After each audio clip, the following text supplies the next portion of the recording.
Hello, my name is Kiriath, and today we are going to do some good old-fashioned gushing, except today it's not going to be over something 40k related. We'll have to wait until the New Year's Open Day for that, if indeed there is something worth gushing over that comes from that. I hope so. But this time it's Age of Sigmar. And we've done this a couple of times before, in fairness. When the Idoneth Deepkin stuff came out, I absolutely loved that because it was just mental. It was like, who came up with this idea? Why did they come up with it? How did multiple people go, yes, we need deep sea elves? Clearly we need deep sea elves. I think that would be an excellent idea. How should we make them? Oh, they can be riding giant turtles. They can be, riding sharks. We'll have some of them dressed like anglerfish. We'll have a dude with an octopus with a knife and a cudgel reading a scroll, because of course that's what you need. It was so mad, I was like, yes please, that's quality, give me more of that. The Nighthaunt stuff as well. Really cool models. I like that so much that I went halvesies on the Soul Wars box just for the Nighthaunt stuff. Haven't actually played Age of Sigmar 2nd Edition. Haven't played Age of Sigmar for a long time. In fact, I think the only time I played it was the launch of 1st Edition with that starter set. And yet I still own that half of that box because the Nighthaunt stuff is quality. I keep having to resist the urge to buy more. That's how quality it is. But I'm resisting that because I don't actually play it, so I shouldn't really buy 3 black coaches for the sheer hell of it. Now we have the Gloomspite Gitz. And I'll be honest, most of the range, I say not most of, no, that's not fair. There are certain aspects of it that I'm just not bothered about. The goblins themselves, with the crazy spiky balls on chains and rocks on chains, stuff like that, which of course we'll cycle through in the video so you can see all of them, they're cool, I quite like them.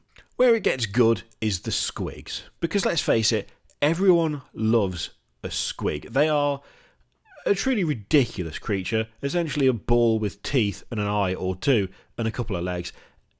They remind me of the properly silly days of the orcs way back when. I love me some squigs, and it's been, I think, quite a while since I've had a decent refresh. I think it's one of the best refreshes they've done, because they are still unmistakably squigs. They still look vicious, they still look like they're going to really mess you up, and they still look implausibly daft. Having that mix of, oh, that's got a lot of teeth, combined with, how does that even function as a creature?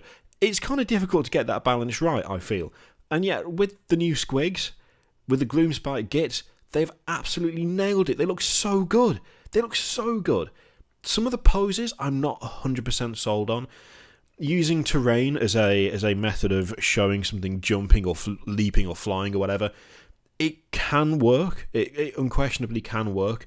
Sometimes it doesn't work quite so well. I would say that, to be honest, quite a few of the poses from like the Boingrot Bounders, that's not. Some of it doesn't quite work. But I find myself not minding so much. I find myself not minding about the kind of sometimes goofy way that the squigs are supposed to be jumping off or over some of the stuff, because I'm not really looking at what they're touching, I'm looking at the squigs themselves, which look crazy good. They each have, they actually have personality, they have individuality, they look different to each other, but still unmistakably all the same thing. I genuinely think they've done a really good job. Again, with the squig herd, it's exactly the same thing. The goblin playing the mushroom bagpipes, I can take him or leave him. The goblin with the crazy metal face mask and the poking fork, I really like that. But it's the squigs once more who properly shine, because they are uniformly squig. They are all the same thing, but they look different. They are easily identifiable from each other. And I genuinely think that is quite an impressive thing to achieve when what you're working with is a ball, a teeth, 2 legs, and maybe a tail if you're lucky. Having a bunch of identical squigs is okay, I can see why you do that. Doing it the way they have, so that they all look similar but so different when you actually examine them, I think was absolutely the right way to go. I cannot get enough of looking at them. There's the Skagrot, again, I'm not too fussed. He's a goblin, he's fine, he looks okay. The terrain looks kind of interesting. I have to say that the Bad Moon Loon Shrine I keep having to reread the names because it's Games Workshop naming, isn't it? Let's face it. I keep having to reread them because I forget what they are because they're all daft. I like that bit of terrain. It's also massive. If the scale of the skeletons in that thing is anything to go by, that thing is huge. It is going to be like a battlefield dominating piece of terrain, which again I really like. It's got a lot of personality. The thing that actually I like even more than the squigs, even more than the terrain, even more than the the little sneaky snufflers, which I really like, little baby squiggling type things, love those, is the giant squigs. The massive mangler squigs, I think, are some of the best models that I've seen for ages. They look mental. They look really good. The posing, again, is a little bit weird, I will say. The one on the ground looks great. The one that's kind of leaping over it, it's hard to tell what direction he is leaping in and how he got there to begin with. But the way in which it's been placed is kind of clever, and I do like it. But again, this is just a thing where these daft balls with legs and teeth have got proper full-on like personality.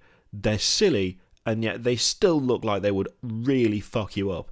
The balance has just been struck really well. I just really like what they've done with this army.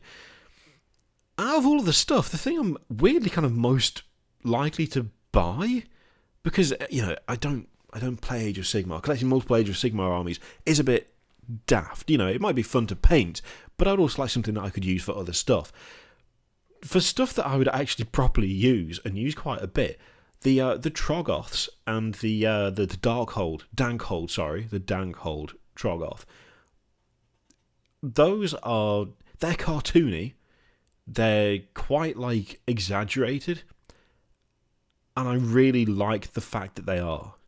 To me, when I'm looking through all the goblin stuff and the squigs, I think if you had like when I say realistic, a less cartoony Troggoth and a less cartoony Dankhold Troggoth, they would look a bit off in an army filled with goblins that are hurling like balls on chains around. They would look off amongst an army that has got a bunch of squigs running about. They would definitely look off compared to the two mangler squigs.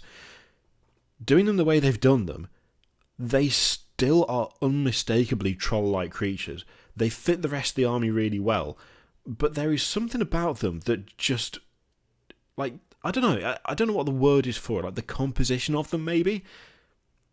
They are going to appear in my D&D campaign, probably repeatedly, just because they look like they fit in so many different ways.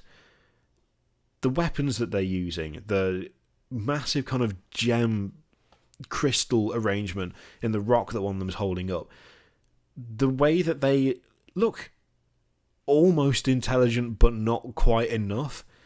Again, I feel like they've done a really good job. They've given them a personality. There's a personality to them that I just don't think I've really seen from any of the other Age of Sigmar armies.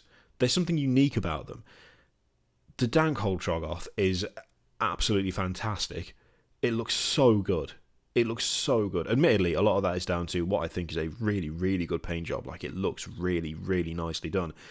But again, the design of it is just right. It looks threatening and it looks lumbering and brutish, and yet it still looks kind of just intelligent enough to be scary. The weird little mushrooms and growths all over it, I'm not sure I'd like that if that was a theme that was like on absolutely everything. If literally every unit was covered in that stuff, it would look a bit off. There's stuff on the bases. A couple of the characters have got some fungus growing here and there. It's a recurring theme, but it's kind of downplayed for the vast majority of the army. Having such a concentration of it on that one Troggoth, that one Dankhold Troggoth, it makes him stand out even more than he already does, but not in an obtrusive way. And I feel like looking at it, you could quite easily, if you didn't like that, get rid of that stuff and end up having more stuff for the base of him or for the base of the others. I mean, the way that they're attached in a lot of places, you could quite easily get away with cutting them off, maybe drilling them out so they're more like the little kind of spore growths instead of the full mushroom look, and it would still look really good. I think overall it's one of the nicest ranges that Games Workshop have put out for a little while now. There is a proper like unity of design between all of it, even though a lot of the units are so different from each other, they all look like they belong together, which I think is genuinely quite a difficult thing to achieve. I just think they've done a fucking good job with this. They just look so good. And like the Troggoth, the Dankhold Troggoth, those are going to be bought almost immediately because I've been looking for something like this to use in D&D. And yeah, they've just, I feel like they've nailed it. They've properly nailed it for this. It just looks really good. All of it looks really good. I think it's one of the nicest model ranges they've put out. There's a really nice kind of cohesiveness to it, even though a lot of the units look completely different to each other and there's a lot of different shapes and sizes and poses. It all looks like it belongs in one army, which I think is genuinely an impressive thing to achieve. I want it, even though I don't play Age of Sigmar, and even though I'd only really use 4 out of the entire range of models, I still really want it. And to me, that is a good sign that they've done a pretty decent job. Question is, do you like them? Do you think they've done a good job? Just anything you don't like? Do you think, like me, that some of the poses maybe are a little bit awkward, or do you think they work well? Let me know what you think in the comments down below. In the meantime, feel free to click any of the things, Patreon, video, subscribe, all that shit. Click it if you like. Don't click it if you don't want to. I'll see you for the next one. Toodaloo.